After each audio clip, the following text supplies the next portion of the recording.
Please, run away from your husband right now. The truth is, 13 years ago. The doctor's words left me in shock. I had only brought my sick husband for a routine checkup today, so why was the doctor telling me something so terrifying? Listen, you might be in danger too. It's better to take some precautions. The doctor's eyes conveyed the seriousness of the situation, making it clear that this was no joke. I swallowed hard. Until now, I had pitied my husband for his illness, but now a different emotion began to surface. I understand. Thank you for telling me. I needed to do something, anything, as soon as possible. My name is Ellie, 53 years old. I've been working as a full-time employee at a reasonably large pharmaceutical company for the past 30 years.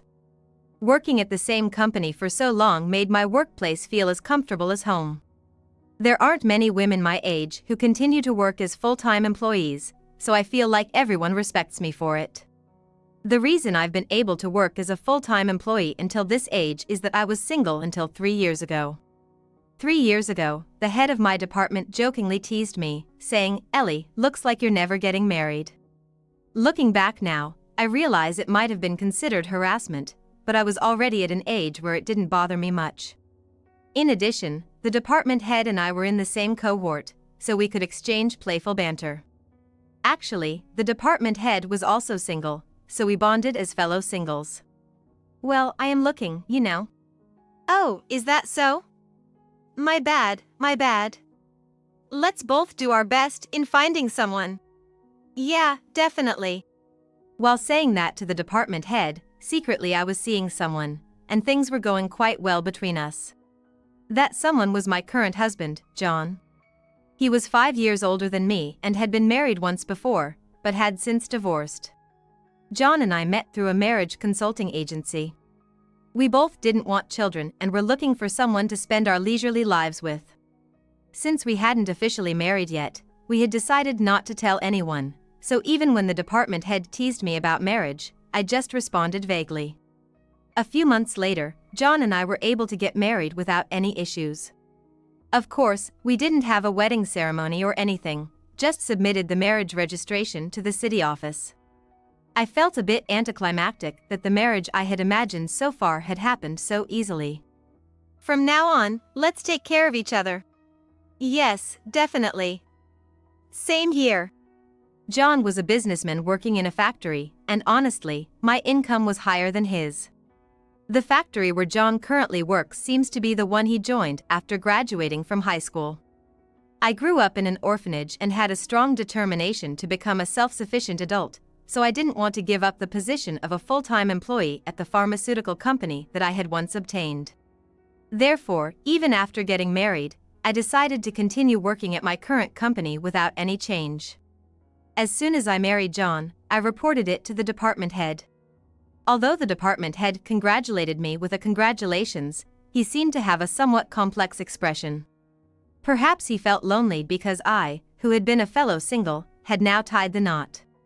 When I teased him about it, he responded with a strong "don't be silly," so I decided to leave it at that. I was excited about starting a new life with John. I couldn't remember the last time I felt so excited. Imagining a bright future. I never thought at that time that such things awaited me in the future. Our newlywed life went smoothly.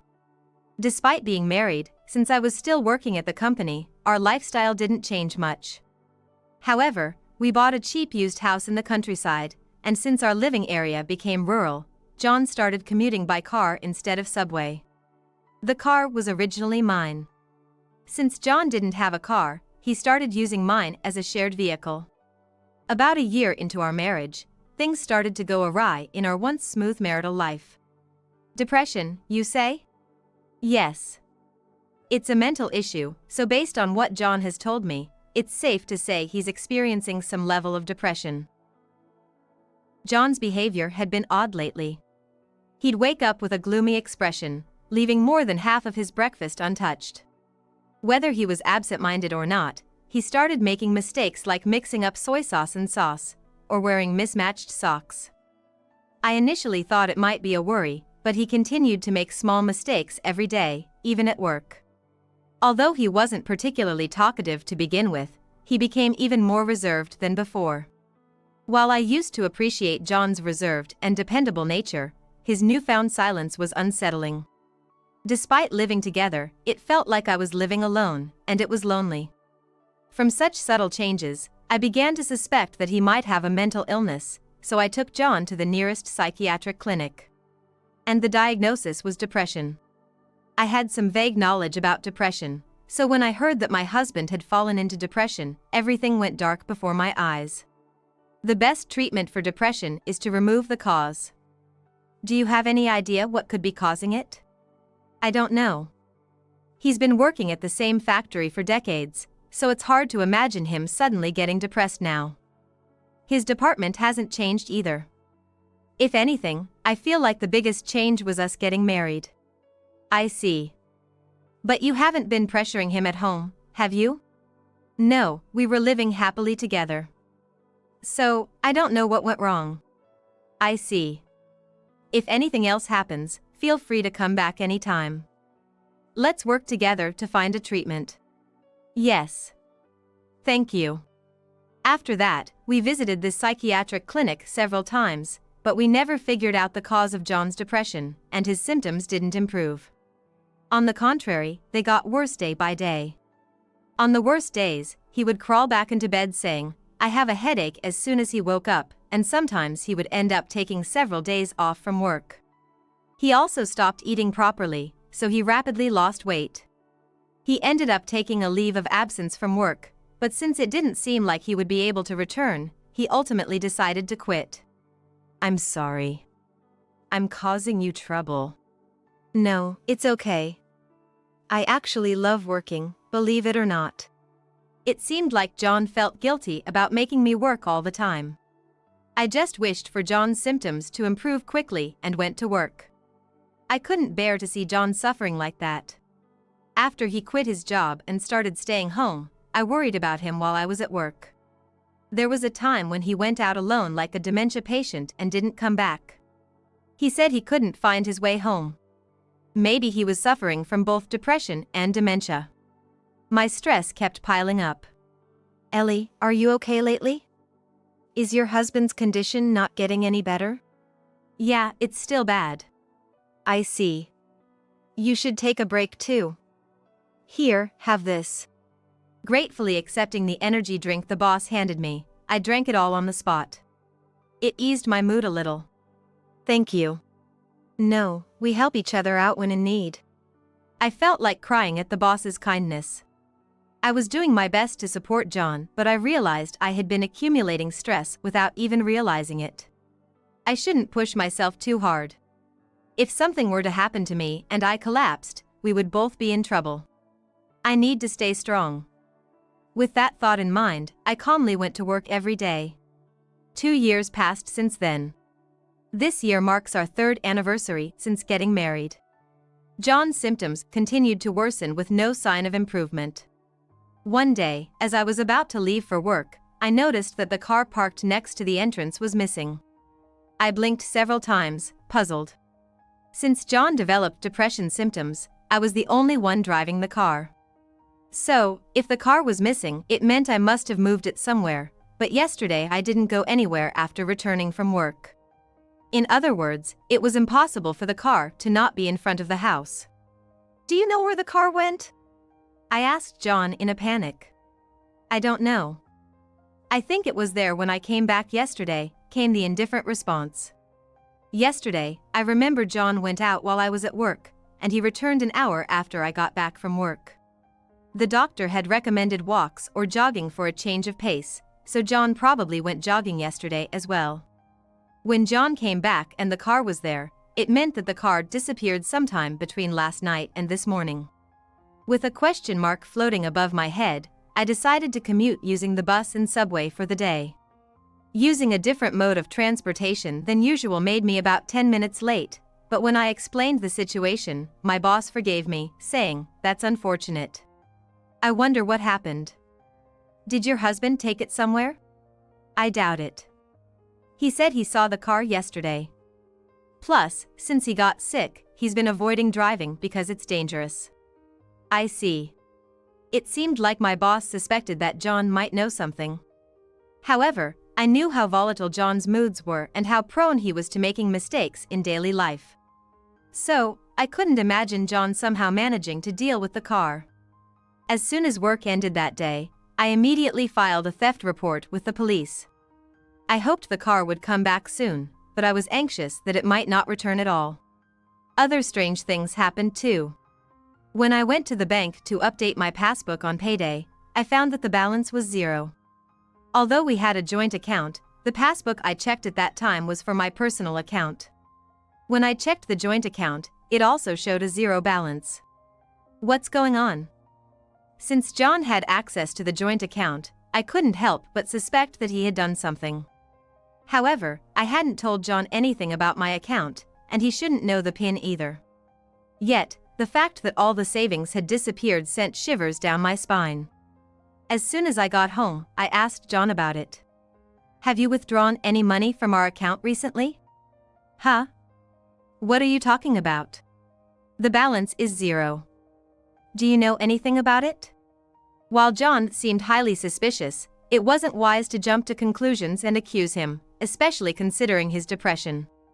I didn't want to cause him any additional mental stress. I don't know. You've been managing the household finances, and I haven't done anything. As John answered while staring at the ceiling, he seemed absent-minded. There were times when John spaced out like this, undoubtedly due to his illness. Would John, in such a state, withdraw money? I decided to consult the police about this matter as well. In the end, neither the car nor the stolen money was found. Losing the car was shocking, but not having money added to my anxiety.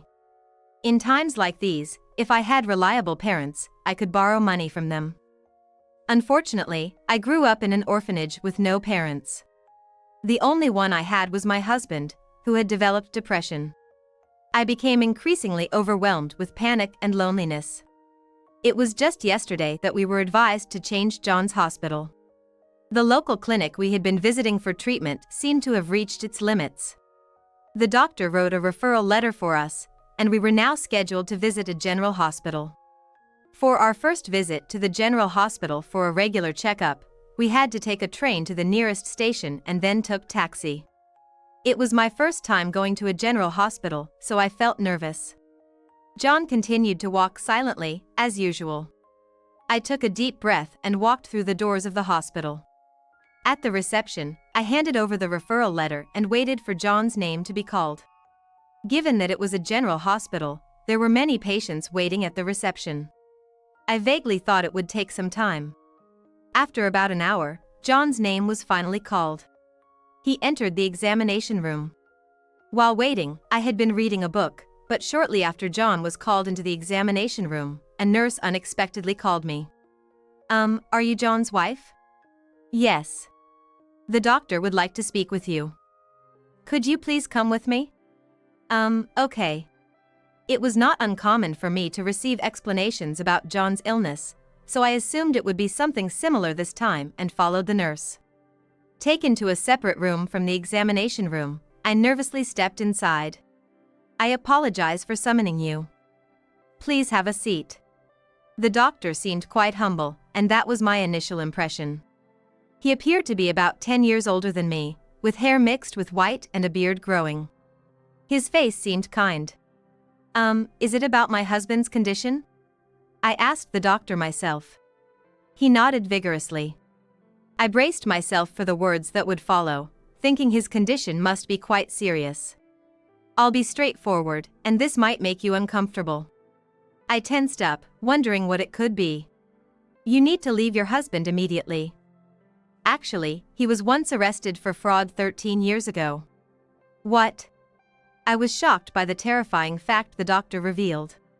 I was just here today for my husband's regular checkup for his illness, so why was I being told this by the doctor? My mind was already in a panic. We were conducting your husband's regular checkup, and during the interview, I felt like I had seen his face somewhere before. Some of his answers during the interview made me doubt if he really is a patient suffering from depression. I've been a psychiatrist for about 10 years and have treated many patients. He doesn't seem to have depression. It seemed to me like he might be pretending to have it. And then I remembered. I've seen him before. I've treated him. The doctor's revelation about my husband fills my heart with suspicion and makes my heart beat faster. I was a surgeon until 10 years ago. Just about 13 years ago, a patient was brought in with a deep cut on his right leg. I treated him at that time. Today, when I saw the large scar on your husband's leg, I realized I had seen his face before. I recognized him as a patient I treated before. I see. Indeed, there is a large scar on John's right leg. I never asked about it, and he never mentioned it. Meeting the doctor who treated John today was a coincidence, but even such coincidences are not impossible. He got into an argument with his then-wife and got injured. Later, I found out that the cause of the argument was because he defrauded his ex-wife. Fraud. Yes. It seems he took her branded items and money. What's worse is that he lied about having dementia. Dementia. It's the same as now. Pretending to be sick and deceiving his wife to commit fraud. It's the worst kind of act. The shocking confession leaves me speechless. My husband has a criminal record and was once arrested. Moreover, his methods seem familiar. If I had parents, maybe they would have looked into his background, but I was just ecstatic to find a marriage partner at my age. Therefore, I never thought to investigate his background. Is it okay? You might also be in danger. It's better to take some action. The doctor said, looking straight at me. This couldn't be a joke. I had been deceived by John. Realizing this, I couldn't just stand idly by. I understand. Thank you for letting me know. I had to do something, anything. As I walked beside John, who had just come out of the examination room, I desperately thought of a plan. Afterward, I quickly installed cameras throughout the house to record John's movements while I was away. The cameras were tiny, and I was confident John wouldn't notice them. I deliberately placed some high-end brand bags and watches I had purchased and stored away in conspicuous places, keeping an eye on them. A week later, when the bags and watches were missing, I checked the recorded footage from the cameras. There, I saw John stealing the bags and watches, then leaving the house. About 2 hours later, when John returned home, he took out money from an envelope and grinned suspiciously. I was convinced by his smirk, which didn't seem like that of a person suffering from depression. John had stolen my car and savings. I can't believe it was John all along. I muttered, filled with disbelief, but the evidence in front of me couldn't be shaken. John had lied and deceived me. He had taken money and valuable items from me, pretending to be sick without a care in the world. Unforgivable. What was the point of working hard and taking care of John? At this point, simply divorcing him wouldn't be enough for me. While separating was inevitable, I wanted to somehow make John regret his actions. I wanted him to apologize for deceiving me and repaying kindness with malice. With tears threatening to fall, I prepared the divorce papers and filled in the necessary details. The next day, as usual, I informed him that I was going to work and headed to the police station. Although I had taken a paid leave from work the day before, they accepted my request for emergency leave the next day.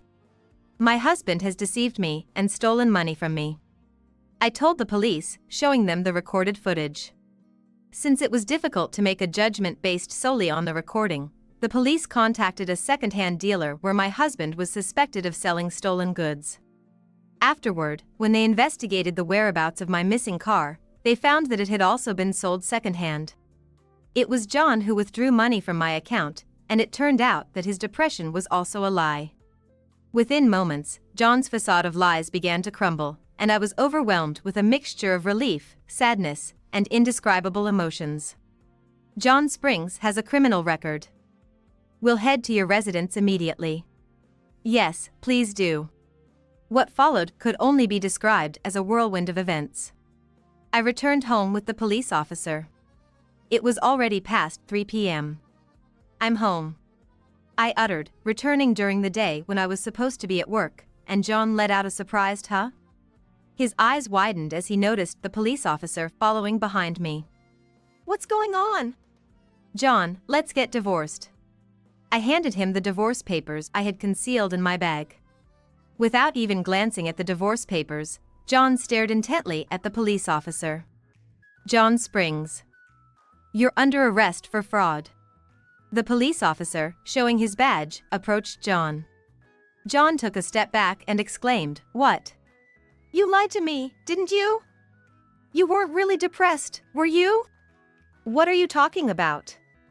I've been going to therapy for depression for 2 years now." Depression is a mental condition, so it's difficult to determine if it's true or not. But I was told by the doctor I saw recently. You used to pretend to have dementia and deceive your ex-wife, right? The doctor said he treated your injury. And also, he suspected that you weren't a depression patient based on your responses. You're just making things up. I'm a legitimate depression patient. It's too cruel of you to suddenly abandon me like this. John, who could boldly come up with excuses even in front of the police, seemed accustomed to deceiving people. I realized that he wouldn't be shaken by trivial matters, considering he had dealt with the police once before. And besides, where's the evidence that I committed fraud? If you want evidence, here it is. I showed John the footage of him turning my belongings into money. What the hell? Taking videos like this without permission, isn't that a crime? John shouted, trembling. Honestly, asking for evidence while facing the police was beyond common sense. The fact that they were arresting him meant they had gathered sufficient evidence. In that sense, John was being naive. You know, you deceived me for 3 years, not only stealing my car and money but also trampling on my goodwill? Blaming me while ignoring your own sins. Don't you have any sense of decency? Have you lost your mind? But it's your fault for being so gullible. If you hadn't been fooled, none of this would have happened. You're such an idiot. After taking care of him so much, he repaid my kindness with treachery and even dared to insult me. Hearing John's words, the tension inside me snapped. Who do you think I've been working so hard for? I've been doing my best just for you to get better. And you repay me with such cruelty, thinking you can get away with it. I don't want to hear another word from you ever again. I'll consult a lawyer and of course, I'll demand compensation. Go to the police right away, you worthless scum. The firmness in my voice, which startled even the police, seemed to knock the wind out of John on the spot. Without hesitation, the police swiftly handcuffed John, who had become weak-kneed. Unable to move, John seemed to resign himself with a sigh, his head hanging down. The police led away the slumping John. I watched the scene unfold as if it were happening to someone else. Ever since the doctor warned me to escape from John, I had felt detached from reality. Even as I witnessed John being escorted away by the police, it still felt like I was in a dream. Well, it's back to life before marriage. While I was relieved not to become John's slave for life, there was also a sense of loneliness. After finally reaching marriage at the age of 50, the thought of being alone again left me feeling desolate. 2 weeks later, I officially divorced John. Although his arrest delayed the divorce slightly, by the time it was finalized, my mind had cooled down, and I could now calmly accept what had happened to John and me. It's unclear what John's sentence will be, but considering it's his second offense, the punishment will likely be severe. Anyway, I hope John reflects on his actions. I earnestly wish he doesn't make the same mistake again. I guess marriage was just an illusion for me in the end. I sighed heavily during lunch break, eating the bento I had bought. The department head came over and started eating convenience store oden next to me. Is that so? I think it would be fine if it were me. He said, in such a natural manner that I almost brushed it off and replied, is that right? However, understanding the meaning behind his words, I felt my ears grow warm in embarrassment. Are you serious about that? Yeah. I'm always serious, the department head said casually. Left speechless, I stopped eating my meal. Well, just give it some thought. The department head said as he finished his oden and briskly returned to work. Stunned, I continued eating my bento. I never imagined having such a relationship with the department head. But I know he always cares about me. He's reliable, and his income is high. Maybe I hadn't considered it, but he might actually be a good catch. Despite thinking such rude thoughts, I felt a warm feeling enveloping me. Once work is over, maybe I'll invite him out for a meal. It wouldn't hurt to give it another try from around there, right?